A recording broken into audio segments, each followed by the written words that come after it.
Zhorelo to a vybudujeme to na novo. To boli posledné slova majiteľa wellness rezortu Janošíkov Dvor, Juraja Malíka, pár hodín po ničivom požiari, ktorý ho zasiahol, a určite ste asi z viacerých médií túto situáciu zaznamenali. Ubehlo už niekoľko dní a ja tu môžem po svojej ľavici privítať opäť Juraja Malíka, majiteľa spoločnosti Poradca podnikateľ a majiteľa wellness rezortu Janošíkov Dvor. Juraj, vítam ťa. Ďakujem. Všetkých zaujíma, čo sa od toho ničivého požiaru udialo, ako to aktuálne v rezorte vyzerá a aké sú plány na budúcnosť. Tak poďme teda na tú prvú otázku, teda, že čo sa za tých pár dní udialo? Jasné. No tak hlavne bolo dôležité mať víziu. To znamená, že okamžite po požiari človek musí mať jasnú, veľmi pevnú víziu, ktorú si udrží, uchová v sebe, ale vlastne s ňou inšpiruje a neodolateľne ju predá aj na svojich blízkych, aj na partnerov. Možno mi pomohla táto knižka Vízia tvorí lídra a je to tento prst vizionár. Ja som sa zasekol, ja som sa veľmi zaťal a to, že do roka a do dňa, tak to som v sebe neopustil. Dokonca som si tú lehotu vo svojom vnútri skrátil a veľmi intenzívne pracujem už s architektami, so stavebnou firmou. Tak to je tá budúcnosť. Prítomnosť. Prítomnosť je veľmi dôležitá, pretože tam zase funguje Indián do 3 úderov srdca.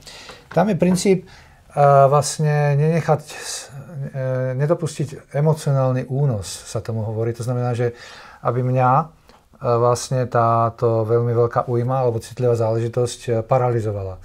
Ja som sa rozhodol, alebo aj už to dávno viem, že vlastne musím si zachovať akcieschopnosť a to schopnosť roztáčať niekoľko kolečiek súčasne. To znamená, v jednom režime mám tragickú udalosť, ale v druhom režime svojho ďalšieho ozúbeného kolečka, ktoré ide naplno, mám vlastne chod zariadenia.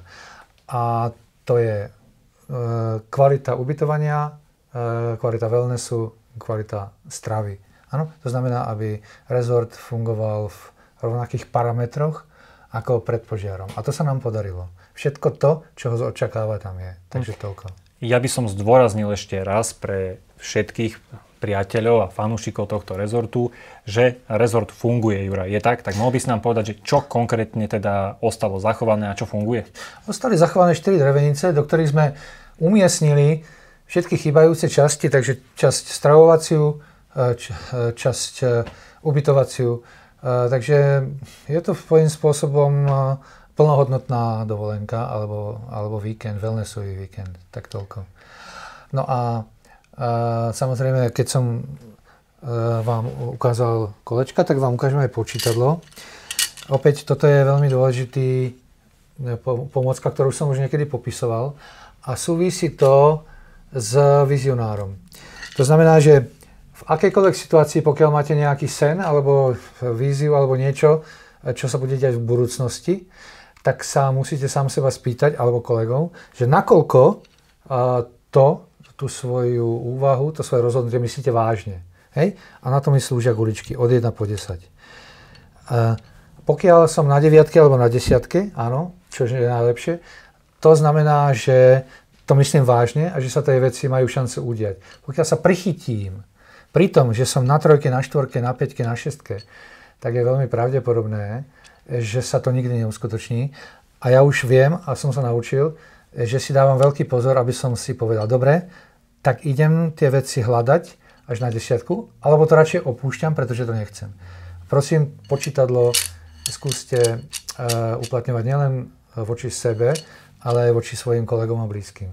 Je to prístroj pravdy. Áno? Vizionár. Dobre, poďme ešte k tým ľuďom. Vieme, že môžu pomôcť. Bol zriadený aj transparentný účet. Sú už nejaké pohyby na tom účte, že už teda sú tí ľudia solidárni?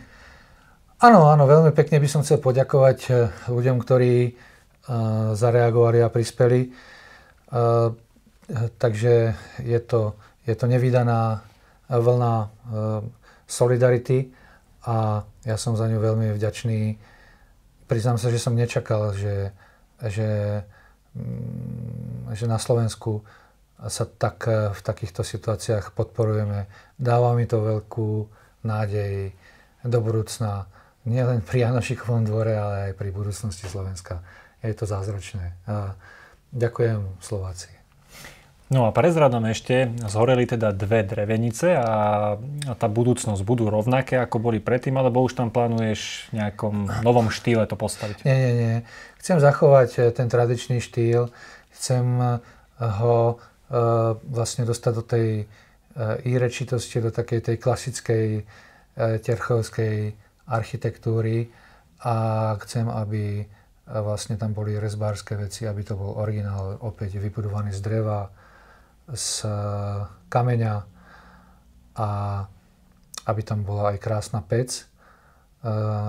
Tá za to nemôže, že to chytilo. Áno, pec je súčasťou interiéru. Takto. No ty si pred chvíľku spomínal takú teóriu roztáčajúcich sa kolies alebo koliečok. Áno. Ma to veľmi zaujalo. Ty si to teda povedal na príklade rezortu Janošikov dvor. Áno. Tá krízová situácia, ale do toho aj tie pozitívne. Kde všade sa to dá použiť? Tak pokiaľ by ste s tým chceli pracovať, tak je to taká zaujímavosť, že pokiaľ si zoberiete hodinky, keď ich otvoríte, vyšrobujete tú zadnú stranu, tak zistíte, že je tam motorček, ktorý poháňa jedno ozubené koleso a z neho sa prenáša energia na ďalšie ostatné. Takže skúste aj vo svojom živote si nájsť hlboko v sebe jedno ozubené kolečko, jednu energiu, ktorá vám roztača ostatné. A tu si kultivujte. Nedopuste, aby vám toto kolečko vynechalo, alebo aby bolo polámané, alebo malo otupené zuby. Hej.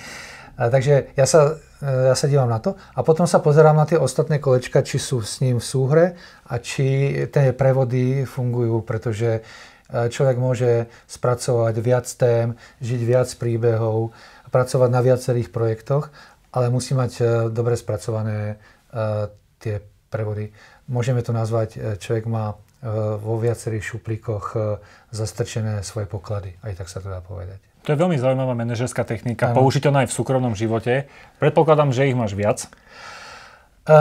Ešte to robím tak, aby som tú predstavivosť mal jasnejšiu, že ja tie kolečka mám trojrozmerné a predstavím si, že ja som súčasťou nejakého môjho vesmíru a že jednotlivé tie projekty mi poletujú okolo a sú v neustálom obehe. A ja si len ten, ktorý potrebujem, pritiahnem, pozriem sa na neho zblízka a potom ho zase vrátim na obežnú dráhu. A takýchto vlastne satelitíkov mám okolo seba veľa, ale nikdy nie sú tak vzdialené, aby som ich nevidel a nikdy nie sú tak blízko, aby mi zatienili pohľad na tie ostatné. Hej, takže toto je vlastne taká moja mentálna kondícia, kde mi to umožňuje pracovať na viacerých projektoch súčasne.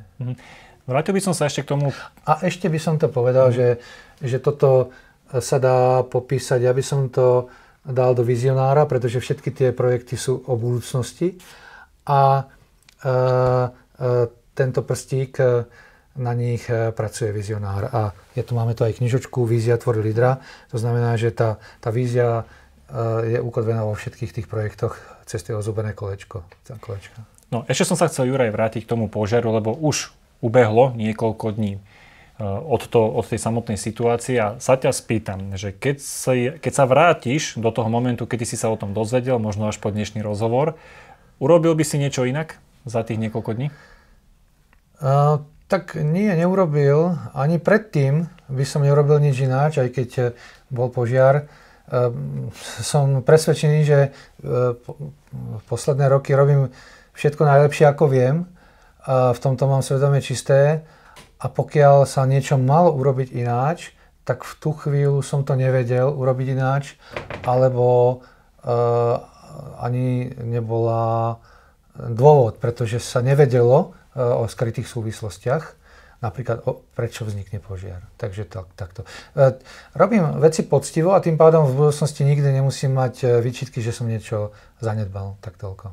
No a na záver určite nesmieme zabudnúť, a to musím tak ja povedať teraz, lebo bol som toho svedkom, ty tam máš výborný kolektív pracovníkov. Naozaj, keď sme tam boli, tak tam všetci naozaj usilovne pracovali, dávali všetko dokopy. Máš ešte možno pre nich nejaký odkaz? Áno, ďakujem, že si to pripomenul. Ten tým je fantastický a boli veľmi zranení, dojatí, uplakaní.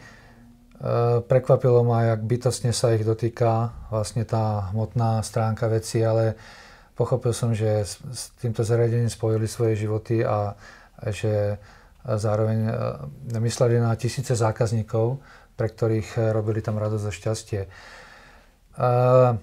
Som im neskutočne vďačný a oceňujem ich prístup. Priznám sa, že som netušil, jakú obrovskú lojalitu a spojenectvo máme. Sú zázrační. Ďakujem dámy a páni, ďakujem kolegyne, kolegovia. Ste moja rodina. Ďakujem pekne. Myslím si, že krajšie si to ani zakončiť nemohol. A milí priatelia, ešte raz ďakujeme za pomoc, podporu a solidaritu a samozrejme, ak chcete pomôcť, tak číslo transparentného účtu nájdete na sociálnych sieťach Janošikovho dvora. Takže tešíme sa na každú pomoc. Pekný deň. Pekný deň, ďakujem.